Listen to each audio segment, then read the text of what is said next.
भ्रष्टाचारको जालो तोड्न आगामी निर्वाचनमा हामीले एकल बहुमत ल्याउनुपर्छ। रवि लामिछानेको भनाई। सन्दीपको मुद्दामा ढिला सुस्ती। विश्वकप क्वालिफायरमा उपलब्ध होलान्। सहर हरियाली बनाउन 1 लाख बिरुवा रोप्दै महानगर सरकारको नीति तथा कार्यक्रम बेकारको पुलिन्दा ओलीको भनाई। रासपा संसद श्रेष्ठ र अर्थमन्त्री बीच भनामन। बाराका ओबामा लगायत 500 अमेरिकनलाई रुसमा प्रतिबन्ध। भ्रष्टाचारीलाई कारबाही देशको आवश्यकता। गृहमन्त्री श्रेष्ठको भनाई। धनगढीकी डाक्टर प्रसन्ना शाहको मृत्यु प्रकरण 2 जना प्रहरीको नियन्त्रणमा। उत्पादन वृद्धि र रोजगार सृष्टिमा सरकार दृढ छ। प्रधानमन्त्री प्रचण्डको भनाई। बैंक खाता खोल्न सवारी लाइसेन्स लिन लाल पूर्जा जारी गर्दा राष्ट्रिय परिचय पत्र अनिवार्य। पल शाहको नयाँ म्युजिक भिडियो रिलिज। जोडीका रूपमा दोहोरिन् सनिसा। कम्युनिस्ट दलहरू भ्रष्टीकरणमा फँसिसके। पूर्व प्रधानमन्त्री भट्टराईको भनाई। कपिल वस्तुमा उखु किसानको काठमाडौँमा धरना। 2071 सालदेखि अनुदान पाएनन् लगायतका हिजो दिनभरका केही महत्त्वपूर्ण ब्रेकिङ न्युजको साथमा म सन्तोष उपस्थित भएको छु। पुरा समाचार महत्त्वपूर्ण भएकाले अन्तिमसम्म हेरी हाम्रो हौसला सुरु भिडियोमा एक लाइक गर्दै सक्दो सेयर गर्न नबिर्सिनुहोला। दर्शकवृन्द, अर्थमन्त्री डाक्टर प्रकाश शरण महत र राष्ट्रिय स्वतन्त्र पार्टीका सांसद विराज भक्त श्रेष्ठबीच भनाभन भएको छ। शनिबार सिंहदरबारमा बसेको अर्थ समितिको बैठकमा सांसद श्रेष्ठले बोल्ने क्रममा पुराना कुराहरू दोहोऱ्याएको भन्दै अर्थमन्त्रीले जिज्ञासा मात्रै राख्न भनेपछि भनाभन भएको हो। बैठकमा बोल्ने क्रममा सांसद श्रेष्ठले डाँडाको टुप्पोमा भ्यू टावर भनेको कस्तो बेकुब भन्ने शब्द प्रयोग गरेपछि मन्त्री महतले अर्थतन्त्र र बजेटबारे जिज्ञासा राख्न आग्रह गरेका थिए। सोही विषयलाई लिएर सांसद श्रेष्ठले साना कुरामा आत्मनिर्भर बन्नुपर्ने बताएका थिए। मन्त्री महतले आफूले यस्ता विषय बुझिसकेको भनेपछि पुनः सांसद श्रेष्ठले निजी क्षेत्रले सरकारले विश्वास गर्न नसकेको कुरा उठाएका थिए। उनले वित्तीय संस्थालाई नियमन कसरी गर्ने र 3 खम्बे अर्थनीतिको कुरा गरेपछि पूर्व मन्त्री महतले आफूले यसबारे बुझिसकेको प्रतिक्रिया दिएका थिए। मन्त्रीले आफूलाई ढिला भइसकेको भनेपछि सांसद श्रेष्ठले मन्त्री महतलाई हतार नगर्न आग्रह पनि गरेका थिए। त्यस्तै त रवि लामिछानेको प्रसङ्ग। राष्ट्रिय स्वतन्त्र पार्टीका सभापति रवि लामिछानेले आगामी निर्वाचनबाट आफ्नो पार्टीले एकल बहुमत ल्याउने दाबी गरेका छन्। शनिबार काभ्रे पुगेका लामिछानेले भ्रष्टाचार र कालो बजारीको जालो तोड्नुपर्ने भएकाले एकल सरकार चलाउने गरी बहुमत ल्याउनु पर्ने बताए। उनले भने 2084 सालमा हामीले आफैले सरकार चलाउने गरी बहुमत ल्याउँछौँ। हामीलाई एक पटक मौका दिनुहोस्। कुनै भ्रष्टलाई पार्टीमा ठाउँ छैन। नक्कली भुटानी शरणार्थी प्रकरणमा ठुला दलका शीर्ष नेताहरूकै नाम मुछिएपछि जोगाउन लागि परेको आरोप पनि लगाए। उनले कैयौँ भ्रष्टाचारको फाइलको धुलो टकटक्याउन जनताको साथ चाहिएको पनि बताएका छन्। दर्शकवृन्द, रवि लामिछानेको यो अभिव्यक्ति तपाईँलाई कस्तो लाग्यो? तपाईँ रवि लामिछानेको पक्षमा हुनुहुन्छ भने I am with Rabi Lamichhane भनेर कमेन्ट गर्न नछुटाउनुहोला। त्यस्तै अब अर्को प्रसङ्ग। सन्दीप लामिछाने विरुद्धको मुद्दालाई फास्ट ट्र्याकमा लगेर छिटो फैसला गर्न सर्वोच्च अदालतले गत 15 फागुनमा जिल्ला अदालत काठमाडौँलाई निर्देशनात्मक आदेश दियो। तर उक्त आदेश आएको 2 महिना पुग्न लाग्दा पनि मुद्दा जहीँको त्यही छ। सर्वोच्चको आदेश यता जिल्ला अदालतमा 4 पटक पेशी तोकिए पनि मुद्दा अगाडि बढ्न नसकेको हो। 3 पटकको पेशी बिना सुनवाई स्थगित भयो भने एउटा पेशीमा बहस भएर पनि न्यायाधीशले त्यसलाई हेर्दैमा नराखी रद्द गरिदिए। आइतबारलाई अर्को पेशी तोकिएको छ। तर सुनवाई हुने कुरामा सन्दीपका कानुन व्यवसायीहरू पनि ढुक्क छैनन्। मुद्दा लम्ब्याउन भित्रभित्रै चलखेल हुन थालेको उनीहरूको आशंका रहेको छ। फैसलाको चरणमा रहेको मुद्दाको पछिल्लो पेशीमा पीडित गौशाला 26 का तर्फबाट अन्तरिम क्षतिपूर्तिको लागि निवेदन पेश भएको थियो। त्यस्तै अब अर्को प्रसङ्ग। प्रधानमन्त्री पुष्पकमल दाहाल प्रचण्डले उत्पादन वृद्धि र रोजगार सृष्टिमा सरकार दृढ रहेको बताएका छन्। अखिल नेपाल ट्रेड युनियन महासङ्घका नवनिर्वाचित पदाधिकारीहरूको पदस्थापन तथा शपथ ग्रहण कार्यक्रमलाई सम्बोधन गर्दै उनले उक्त कुरा बताएका हुन्। उनले भने, हामीले काम गर्दै जाँदा धेरै खालका अप्ठ्याराहरू आउने गर्दछन्। हामीले सुशासन र आर्थिक समृद्धिका पक्षमा मुख्यतः भ्रष्टाचार विरुद्ध कडा कदम चालेको हुनाले जनतामा निकै आशा र भरोसाको सञ्चार भएको छ। सरकार जस्तो सुकै अप्ठ्याराहरू सामना गरेर जाने शक्तिको स्रोत जनताको विश्वास र भरोसा नै हो। नेतृत्वले नै निकै ठुला दबाव र घेराबन्दीका बावजुद सुशासनको पक्षमा काम गरिरहेको बताउँदै प्रधानमन्त्रीले जनताको भरोसा र विश्वास रहेसम्म जस्तो सुकै घेराबन्दी र दबाव झेलेरै सुशासन र समृद्धिको पक्षमा सरकार अघि बढ्ने बताए।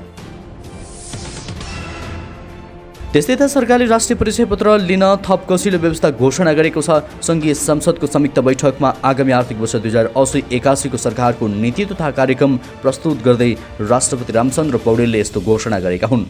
नीति तथा कार्यक्रममा ब्याङ्क खाता खोल्न, सवारी लाइसेन्स लिन, लाल पूर्जा जारी गर्दा वा स्थायी लेखा नम्बर लिँदा अनिवार्य रूपमा राष्ट्रिय परिचय पत्र नम्बर चाहिने व्यवस्था गरिएको छ। यो कार्य आगामी 3 वर्षभित्र लागू हुने नीति तथा कार्यक्रममा भनिएको छ।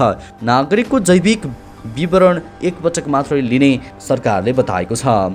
त्यस्तै अर्को प्रसङ्ग, धनगढीमा आफ्नै कोठामा झुन्डिएको अवस्थामा मृत फेला परेकी डाक्टर प्रसन्ना शाह मृत्यु प्रकरणको विषयमा प्रहरीले 2 जनालाई नियन्त्रणमा लिएको छ। शुक्रबार मृतक शाहका परिवारले 2 जना विरुद्ध किटानी जाहेरी दर्ता गराएका थिए। सोही आधारमा प्रहरीले उनी विरुद्ध आत्महत्या दुर्चाहन मुद्दा दर्ता गरेर 2 जनालाई सोधपुछका लागि नियन्त्रणमा लिएको बताएको छ।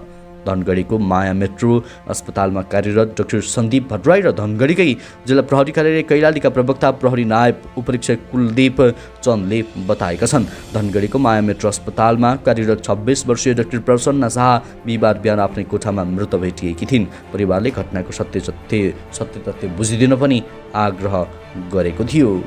त्यस्तै नेकपा एमालेका अध्यक्ष केपी शर्मा ओलीले सरकारको नीति तथा कार्यक्रमले देशलाई निर्देश गर्न नसक्ने बताएका छन्। शनिबार एमाले संसदीय दलको बैठकलाई सम्बोधन गर्दै ओलीले शुक्रबार संसदमा प्रस्तुत भएको सरकारको आगामी आर्थिक वर्ष 2080-81 को नीति तथा कार्यक्रम अस्पष्ट, अन्यग्रस्त र दिशाहीन भएको बताए। यो एउटा बेकारको पुलिन्दा हो। यसले देशलाई निर्देशित गर्न सक्दैन, नीतिगत हिसाबले निर्देशित गर्न सक्दैन, कार्यक्रमिक हिसाबले निर्देशित गर्न सक्दैन। उनले भने यो समर्थन योग्य छैन, विरोध योग्य छ। नीति तथा कार्यक्रममा 2 वर्षमा गर्ने काम पनि उल्लेख गरिएको भन्दै उनले प्रधानमन्त्री पुष्पकमल दाहाल प्रचण्डलाई व्यङ्ग्य समेत गरे। गठबन्धनले आफ्नो कार्यकाल 2 वर्ष तोकेकाले प्रधानमन्त्री प्रचण्डले 2 वर्षकै कार्यक्रम राखेको हुन सक्ने टिप्पणी पनि गरे। उनले अगाडि भने प्रधानमन्त्रीजीको कार्यकाल 2 वर्ष गठबन्धनले तोकेको हुनाले 2 वर्षीय कार्यक्रम राखिएको हो कि भनेर उनले प्रश्न समेत गरेका छन्। त्यस्तै रुसले संयुक्त राष्ट्र अमेरिकाका पूर्व राष्ट्रपति Barack Obama, television host Stephen Colbert र CNN का एरिन बर्नेट लगायत 500 अमेरिकनलाई रसिया प्रवेश गर्न प्रतिबन्ध लगाएको छ। रुसले शुक्रबार गरेको घोषणा गरे अनुसार जो बाइडेन प्रशासनले लगाएको नियमित रुस विरोध प्रतिबन्धको प्रतिक्रियामा 500 अमेरिकनहरूमाथि सो प्रतिबन्ध लगाइएको हो। अमेरिकामा कार्यकारी शक्तिका धेरै प्रमुख व्यक्तित्वहरूलाई देश प्रवेश गर्न प्रतिबन्ध लगाइएको छ। रुसी विदेश मन्त्रालयको एक विज्ञप्तिमा भनिएको छ। CNN का अनुसार सो प्रतिबन्धको सूचीमा पूर्व राष्ट्रपति बाराक ओबामा, पूर्व अमेरिकी राजदूत जोन हर्ट्सम्यान, धेरैजसो अमेरिकी सेनेटरहरू, चार्ल्स क्र्यु ब्राउन जुनियर लगायतका समावेश रहेका छन्। त्यस्तै त अर्को प्रसङ्ग, उप प्रधानमन्त्री तथा गृहमन्त्री नारायण काजी श्रेष्ठले देश कमिसन र भ्रष्टाचारको जालो नियन्त्रण गर्नुपर्ने बताएका छन्। भ्रष्टाचारलाई कारबाही र नियन्त्रण गर्दै सामाजिक न्यायसहितको सामाजिक रूपान्तरणको पक्षमा काम गर्नुपर्ने आजको आवश्यकता भएको उनको भनाइरहेको छ। प्रेस सेन्टर नेपाल बागमती प्रदेशको दोलीखेलमा आज आयोजना भएको कार्यक्रम वार्षिक साधारण सभामा सम्बोधन गर्दै उनले भ्रष्टाचारको जालोलाई तोड्ने गरी काम गर्न सकेमा मात्रै सामाजिक र आर्थिक रूपान्तरणको प्रक्रियालाई तीव्र पार्न सकिने बताए। गृहमन्त्री श्रेष्ठले भ्रष्टाचारीको नियन्त्रण र सुशासन स्थापनालाई समृद्धिको पूर्व शर्त बनाउन आवश्यक रहेको भन्दै सुशासन र विकासको लक्ष्य प्राप्त गर्नेतर्फ अगाडि बढ्न आवश्यक रहेकोमा जोड दिए। आफ्नै देशको नागरिकलाई अनागरिक बनाएर र अर्का देशको शरणार्थी बनाएर पैसा सम्पत्ति आर्जन गर्ने धन्दामा लागेकाहरूलाई कारबाहीको दायरामा ल्याउनुपर्ने पहल कदमी गरिरहेको र ल्याइ छाड्ने पनि अटोट उनले व्यक्त गरेका छन्। त्यस्तै त अर्को प्रसङ्ग, सहरमा हरियाली प्रवर्धनका लागि 1 लाख बिरुवा रोप्ने अभियान अन्तर्गत काठमाडौँ महानगरपालिकाले शङ्खधर पार्क, रत्न पार्कमा वृक्षारोपण गरेको छ। रोपिएका बिरुवा कपुर, धुपी र समिका छन्। अभियानको थालनी गर्दै यसअघि कोटेश्वर जडीबुटी सडक खण्डमा 120 कपुरका बिरुवा रोपिसकिएको छ। सहरी हरियालीका प्रवर्धनका लागि 1 लाख बिरुवा रोप्ने सपना पूरा गर्ने अभियान रहेको नगर प्रमुख बालेन्द्र शाहले बताए। सहरी हरियालीका लागि धार्मिक मान्यता पाएका फुल फुल्ने, फल फल्ने र बास्ना आउने बिरुवा रोपेर हरियाली बनाउने, वनस्पति र जैविक विविधता जोगाउने प्रयास थालिएको प्रमुख शाहको भनाइरहेको छ। चराचुरुङ्गी तथा अन्य जीव जनावरलाई खाना र बास उपलब्ध गराउन सक्ने क्षमता भएका स्थानीय जातका बोट बिरुवालाई जोगाउने योजना अनुरूप रैथाने र प्राकृतिक रूपमा उम्रने बिरुवा रोपण कार्यलाई पहिलो प्राथमिकतामा राखिनेछ।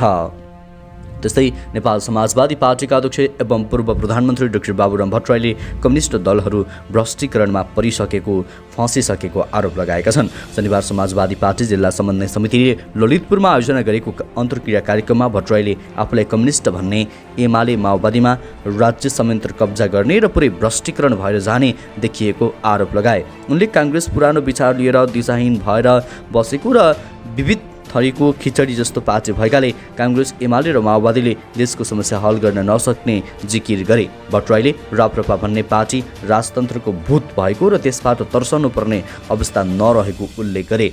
अहिले आएका नयाँ भन्ने पार्टीहरूलाई भने अहिले नै खराब भन्न नमिल्ने भए पनि उनीहरूमा कुनै विचार र योजना तथा नीति नै नरहेको उनले टिप्पणी गरेका छन्। त्यस्तै सरकारले अनुदान नदिएपछि कपिलवस्तुका उखु किसानहरू काठमाडौँमा धर्ना बस्न बाध्य भएका छन्। 2071 सालमा उखुमा दिने भनिएको अनुदान आफूहरूले मात्रै नपाएपछि काठमाडौँको माइतीघर मञ्झलामा आएर धर्ना बस्न बाध्य हुनु परेको कपिलवस्तु उखु किसान सङ्घर्ष समितिका सदस्य रामलाल कलवारले जानकारी दिए। 2071 सालमा सरकारले उखु किसानहरूलाई प्रति क्विन्टल 25 रुपियाँका दरले अनुदान दिने निर्णय गरेको थियो, तर सो रकम अझसम्म पनि सरकारले नदिएपछि न्यायको खोजीमा उनीहरू काठमाडौँ आएका हुन्। अनुदानको रकम लिनका लागि जिल्ला प्रशासन कार्यालयमा दिएको दबाब काम नलागेपछि काठमाडौँ आएर धरनामा बस्नु परेको सङ्घर्ष समितिका सदस्य रामलाल कलवारले बताएका छन्। उनले आफूहरूलाई सो अनुदान नदिएसम्म धरनाको कार्यक्रम अन्त्य नगर्ने चेतावनी समेत दिएका छन्। हवस् त दर्शकवृन्द, यो खबर सँगसँगै अहिलेलाई केही चर्चामा रहेका महत्त्वपूर्ण खबर अपडेटहरू यति नै। पलपलको न्युज अपडेटका लागि हाम्रो च्यानललाई सब्सक्राइब गरी भिडियोलाई लाइक गर्न नछुटाउनुहोला। हवस् त, नमस्कार।